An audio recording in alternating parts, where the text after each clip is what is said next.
Esto es la selva central, una región en el centro del Perú que ocupa una extensión de 40.000 kilómetros cuadrados. Forma parte de la Amazonía, la mayor reserva ecológica del planeta, donde siempre se soñó que existían inmensos tesoros.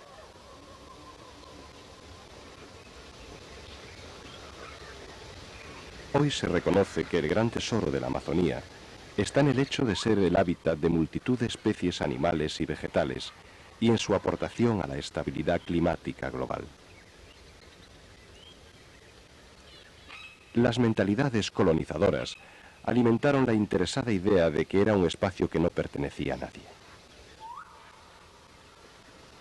Sus habitantes originarios fueron tildados de salvajes a los que se podía asesinar, explotar o expoliar sin remordimientos de conciencia.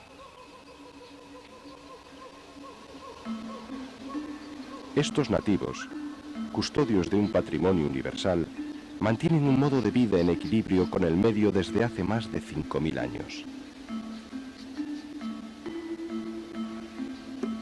En nuestro viaje por la selva central, fuimos huéspedes de uno de estos pueblos, los Asiánica, la etnia más numerosa de la Amazonía peruana. Habitan en las cercanías de los ríos, principales vías de comunicación, y sus asentamientos dispersos ejercen una pequeña presión sobre el medio selvático. Para ellos la conservación del entorno es algo natural, consustancial con su modo de vida.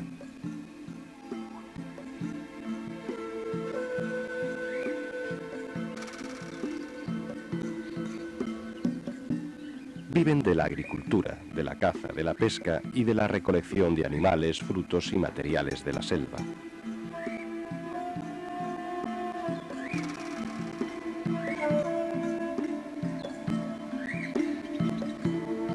Cultivan principalmente la yuca, el alimento amazónico por excelencia.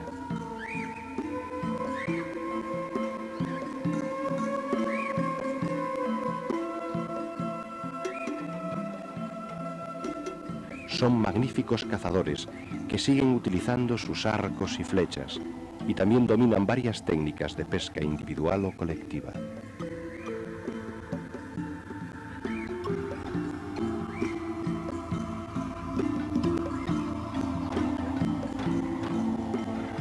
Sus mitos cumplen una función conservacionista y creen en la existencia de espíritus tutelares de los animales y de los peces que se irritan si la caza o la pesca son excesivas.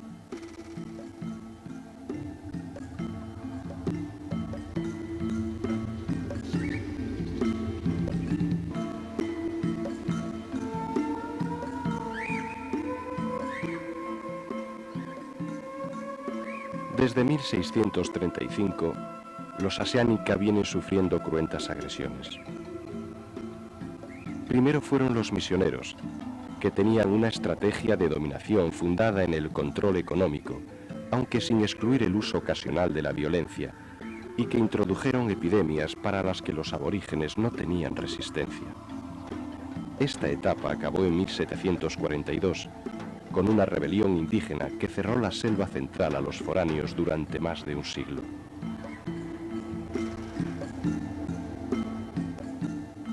A partir de 1847, avanzó la colonización pionera, basada en la fuerza militar a la que los indígenas opusieron una larga resistencia. Fue la época de las correrías, con las que los colonos impulsaron a los amazónicos a cazarse mutuamente para obtener esclavos.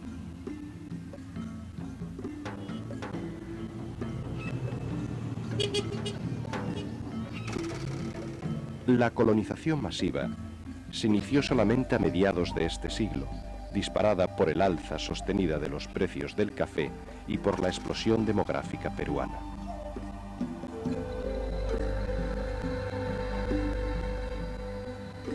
La selva se convirtió en un hervidero de gentes e intereses, de explotaciones agrícolas, ganaderas y madereras, con efectos devastadores sobre los indígenas y sobre el fragilísimo suelo selvático.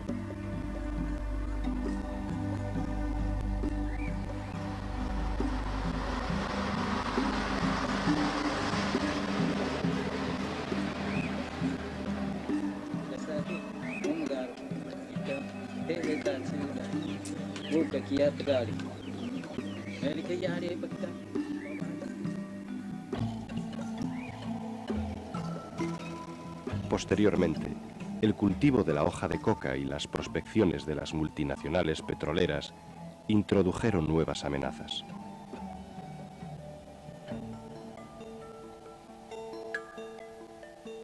Perú es un país pobre y con tremendas desigualdades sociales y regionales, resultado de los rezagos acumulados en toda una historia de gobiernos autoritarios y elitistas. En este contexto nació Sendero Luminoso, que en 1980 declaró la guerra al Estado.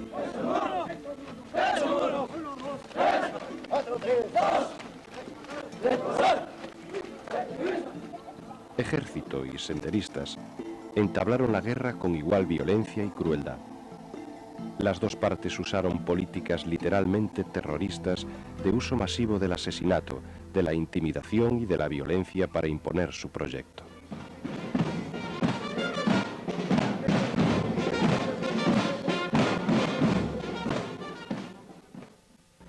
Particularmente el pueblo Ashánica ha sido un pueblo afectado por la guerra.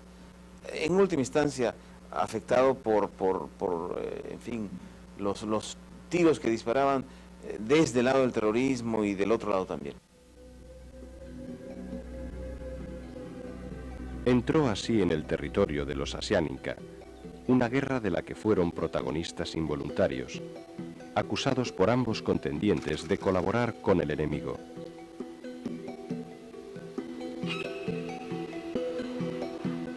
No hay duda de que algunos amazónicos apoyaron y apoyan voluntariamente a Sendero, pero pronto el autoritarismo senderista, extraño a la cultura indígena, sus reclutamientos forzosos y sus métodos sanguinarios acabaron por ganarle la animadversión de la casi totalidad de los nativos.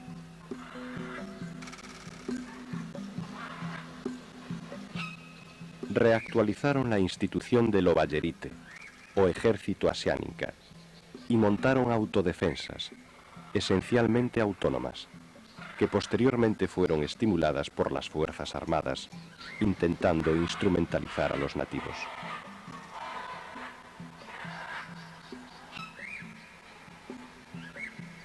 Llevaron todo el peso de la lucha contra Sendero en el área, con sus arcos y flechas, y con las escasas y obsoletas armas de fuego suministradas por el ejército, que veía y ve con desconfianza a los indígenas armados.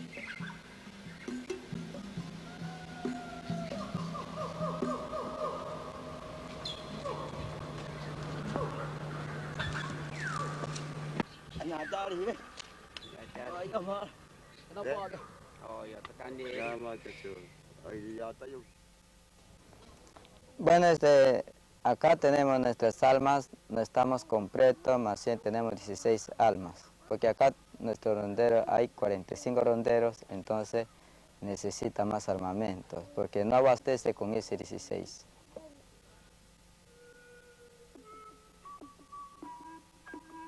Pagaron un alto precio.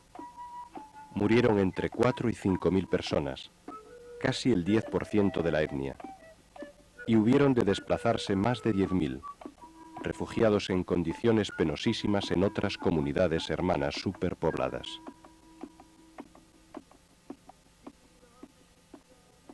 Desde el ojo de mi comunidad, que ha sido muy grande las subversiones que se ha llegado en nuestra comunidad, y en la comunidad era más abajo, pero que pasó a la subversión, a nuestros dirigentes se han aniquilado acá mismo en la comunidad.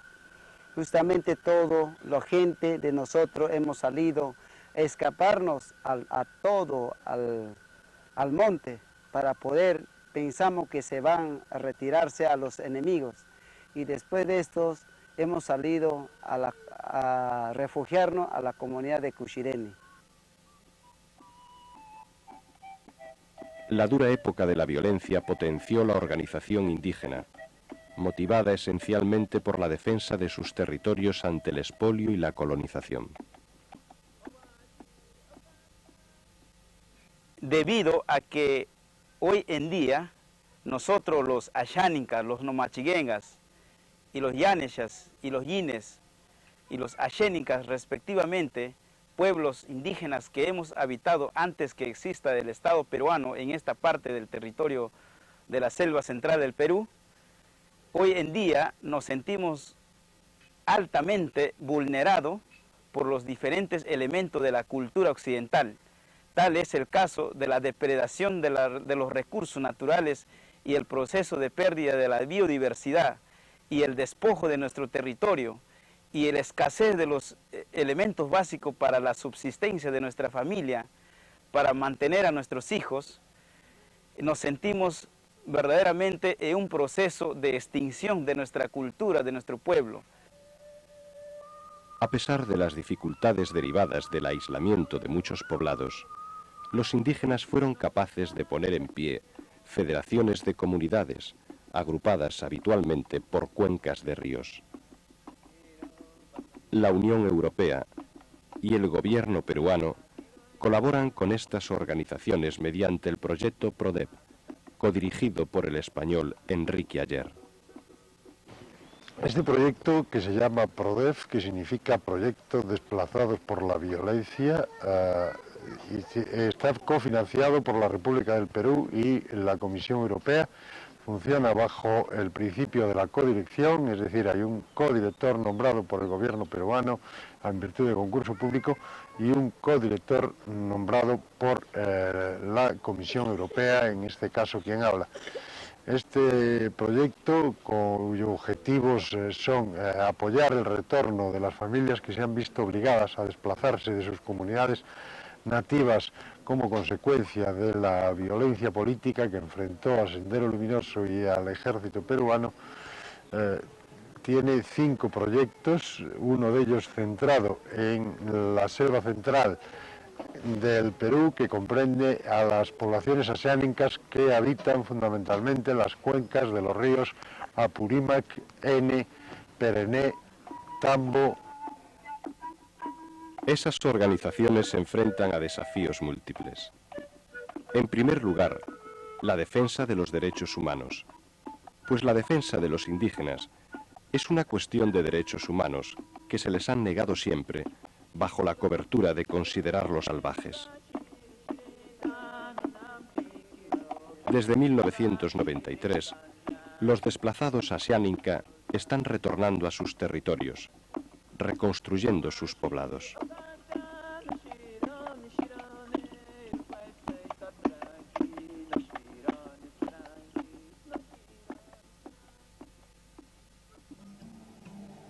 Grandes extensiones de lo que fueron sus tierras están adjudicadas a colonos o compañías diversas. Y el expolio sigue, ya que los actuales representantes gubernamentales no priorizaron hasta ahora esa titulación. El problema de fondo es la lucha por la tierra en un Perú extremadamente desigualitario. Emigrar a la selva parece la única salida para muchas paupérrimas familias andinas. Los retos que tiene el pueblo ashánica en la actualidad son varios, porque la situación es bastante compleja. Es un pueblo que, por la misma situación que le ha tocado vivir, la vida se les ha complicado demasiado. Para su supervivencia, lo inmediato es la defensa de sus territorios que actualmente tienen una presión bastante grande por la colonización. En segundo lugar, como son culturas del bosque que viven de los recursos naturales, de la paz, de la caza, de la pesca, de la recolección de plantas, etc. El segundo reto es la conservación del equilibrio ecológico para que le garantice los niveles de vida óptimos que siempre han mantenido. El tercer reto es un reto que proviene de la confrontación o el contacto directo con la sociedad nacional, que es el manejo del mercado. Es un hecho que todas las comunidades están reclamando formas productivas y forma de relacionarse con el mercado. Cuando abandonamos la selva central, dejando atrás el río Perené, intuimos que dejábamos también a los Asiánica, buscando con valor e inteligencia su propio lugar en el complejo mundo actual. Nos despedimos de ellos agradecidos por su hospitalidad y convencidos de que, como otros pueblos indígenas, lejos de ser un residuo del pasado, son una parte imprescindible de nuestro futuro común.